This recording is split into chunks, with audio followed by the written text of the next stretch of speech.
modérée, car attirer des bénévoles nécessite une organisation et des campagnes de communication parfois coûteuses. Mais la gratuité et l'absence de profit sont pour l'instant au cœur du système de dons français. Autre grande actualité du jour, le malaise des enseignants. Journée de grève aujourd'hui dans l'éducation nationale à l'appel de la FSU.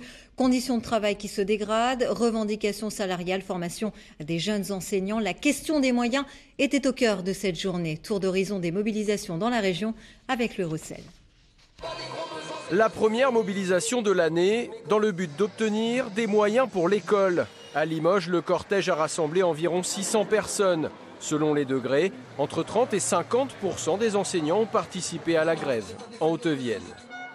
Ce que nous demandons, c'est beaucoup plus de moyens en termes de personnel pour l'éducation, une revalorisation salariale des métiers de l'éducation et puis aussi une revalorisation salariale de l'ensemble de la fonction publique et puis la remise en place d'une formation initiale et continue des personnels de qualité. À Tulle, une centaine de manifestants se sont rassemblés devant la cité administrative.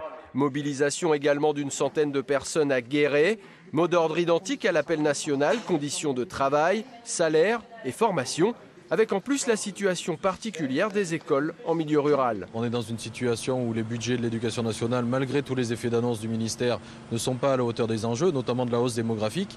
Et donc on se retrouve avec des conditions de scolarisation des élèves qui se dégradent. Alors la problématique de l'académie, c'est que le recteur nous explique qu'il y a un devoir de solidarité envers des académies qui seraient pires que les nôtres. Et donc, par devoir de solidarité, on doit accepter une dégradation plus forte que les autres des conditions de scolarisation des élèves et donc de travail des enseignants. De la maternelle jusqu'aux écoles, cette journée avait valeur de test. Exception faite de la Haute-Vienne, l'appel à la mobilisation de la FSU n'a pas trouvé d'écho parmi les autres organisations. En ce début d'année, l'unité syndicale reste à construire. Alors, et vous comprenez-vous la grève des enseignants? C'est la question d'actualité.